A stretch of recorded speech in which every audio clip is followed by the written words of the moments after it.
Lyon demain, créateur d'envie. La 12e édition de la Biennale internationale du design de Saint-Étienne se tient du 6 avril au 31 juillet, et donc sur 4 mois et non plus sur 1 mois.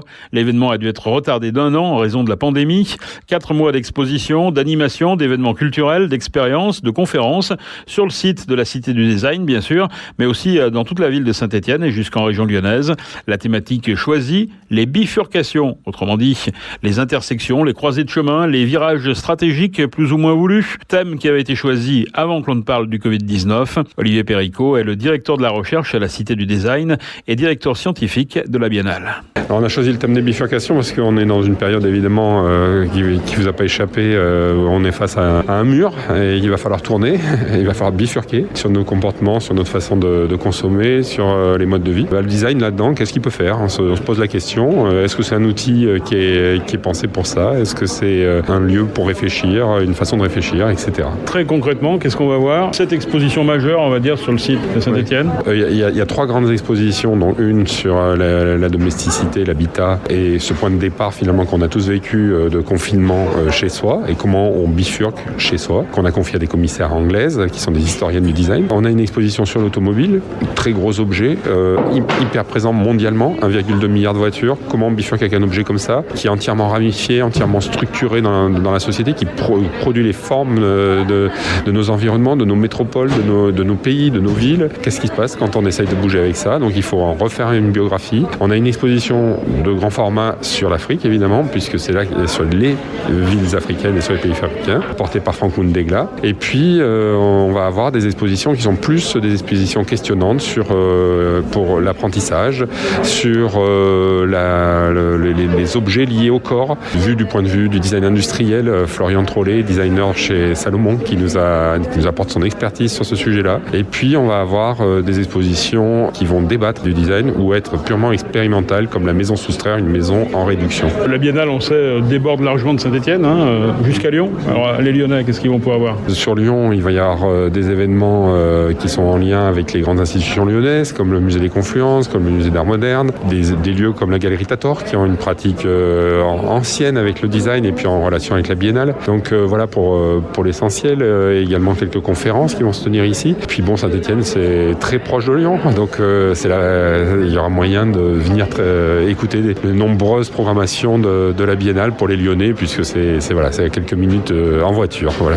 La Biennale du Design en est à sa 12e édition, 25 ans d'histoire, mais le rapport intime entre le forêt et le design remonte à 2 siècles, comme nous le rappelle Gaël Perdriau, le maire de Saint-Étienne. Il y a plus de 2 siècles, les industriels stéphanois, les passementiers, les fabricants de cycles, les armuriers, pour faire face à une concurrence qui arrivait, ont créé l'école de dessin de Saint-Étienne pour former, embaucher des artistes pour venir améliorer, valoriser leur production. Le design était né et il est resté effectivement très ancré dans les entreprises, mais également évidemment avec sa vocation culturelle, puisque je rappelle que le musée d'art moderne et contemporain de Saint-Étienne, qui a l'une des premières collections de design en France, est le 2e musée d'art moderne en France après le centre Pompidou. Et ça a été l'occasion ensuite de revitaliser un quartier ? Effectivement, la volonté à partir de l'école, qui est l'une des toutes premières en France, école des beaux-arts et de design, ça a été de construire un véritable projet pour valoriser toutes ces initiatives au niveau international en matière de créativité et de design,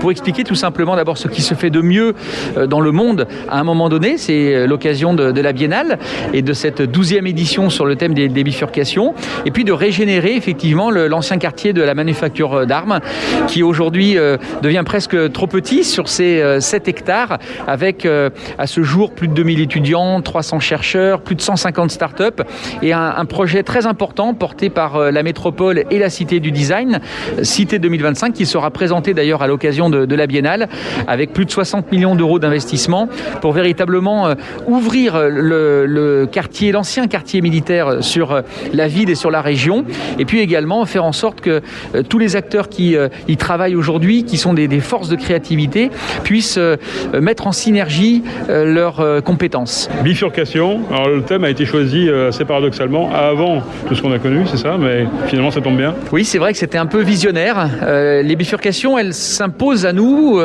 souvent, on les choisit parfois, notamment en matière de travail. C'était le thème d'une des précédentes biennales, les mutations du travail. Et on voit bien que cette mutation avec le numérique, aujourd'hui, elle s'accélère.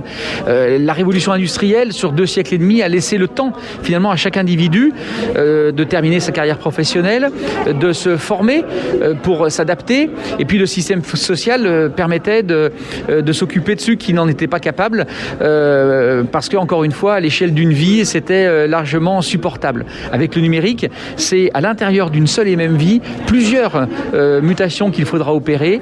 Tous n'en seront peut-être pas capables, et donc c'est une préoccupation sociale extrêmement forte que nous avons et que nous posons sur la table pour nous aider à trouver des réponses. Il n'y a sans doute pas une réponse unique, et vous avez raison de le dire, le Covid qui est arrivé à un moment où personne ne s'y attendait, où personne n'aurait imaginé qu'une épidémie mondiale nous mette dans le contexte que nous avons connu, avec ces confinements, cet isolement, le télétravail.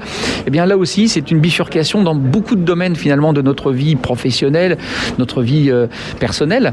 Et ce sont toutes ces questions à travers cette grande exposition, à travers plus de 200 événements dans 30 lieux dans l'ensemble de la région qui seront développés pendant ces 4 mois de biennale. On a compris, cette Cité du Design va prendre un nouveau tournant en 2025, sans en dévoiler peut-être les secrets, mais quelles sont les grandes lignes? Alors l'objectif, c'est de faire une place encore plus importante aux étudiants, aux chercheurs et aux start-up.